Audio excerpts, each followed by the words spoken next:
Assalamualaikum warahmatullahi wabarakatuh. Kembali lagi ke pembelajaran kita, yaitu pendidikan agama Islam tentang indahnya ketetapan Allah Subhanahu wa Ta'ala, materi kelas 6 SD, bab 7. Nah, kalian tahu tidak apa itu iman kepada qada dan qadar?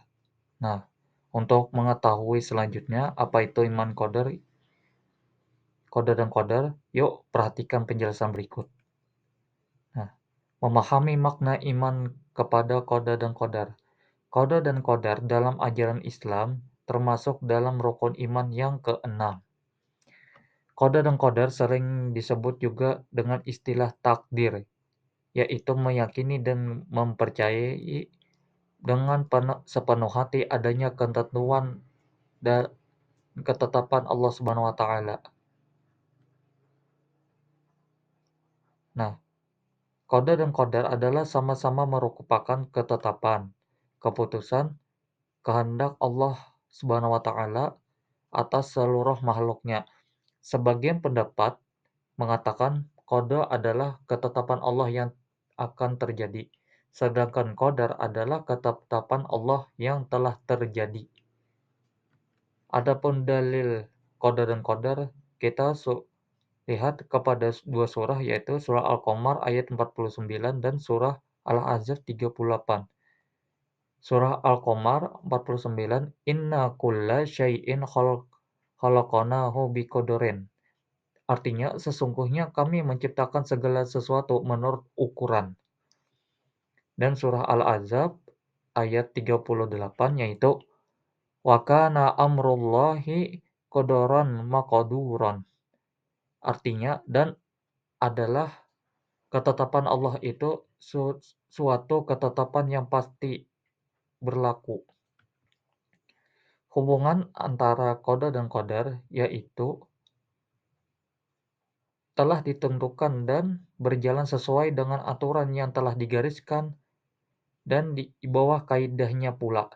Dengan perkataan lain, segala yang terjadi di jagat raya ini, seperti peredaran matahari, bintang, bulan, dan rotasi bumi, dan sebagainya bukanlah suatu kebetulan, melainkan sudah ditentukan oleh Allah Subhanahu wa Ta'ala.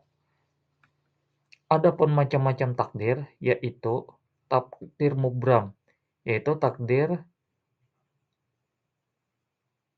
atau ketentuan Allah yang berlaku atas setiap diri manusia tanpa dapat dihindari atau ditawar-tawar lagi. Contoh seperti rezeki, jodoh, mati,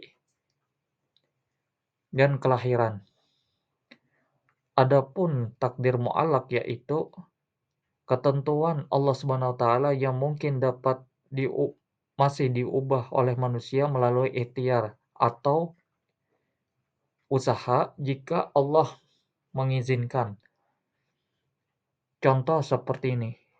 Ketika manusia itu ingin pintar, maka dia harus belajar. Jangan kalau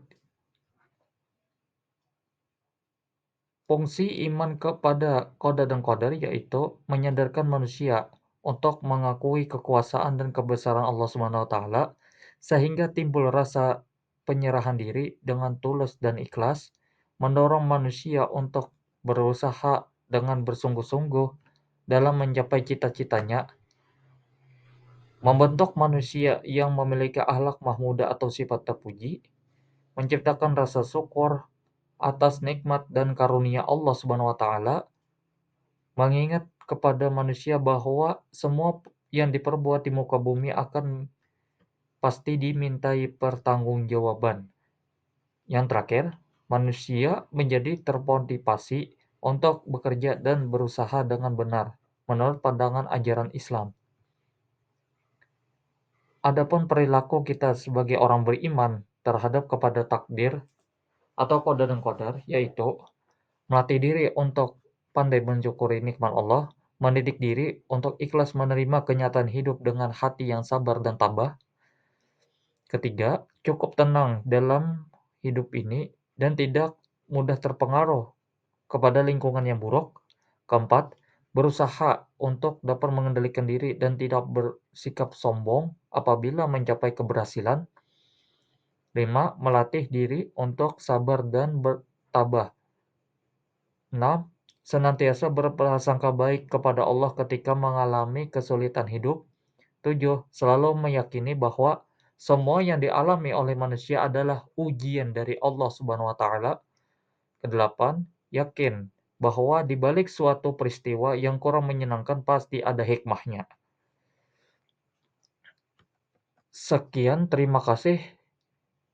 Itu saja dari saya. Assalamualaikum warahmatullahi wabarakatuh.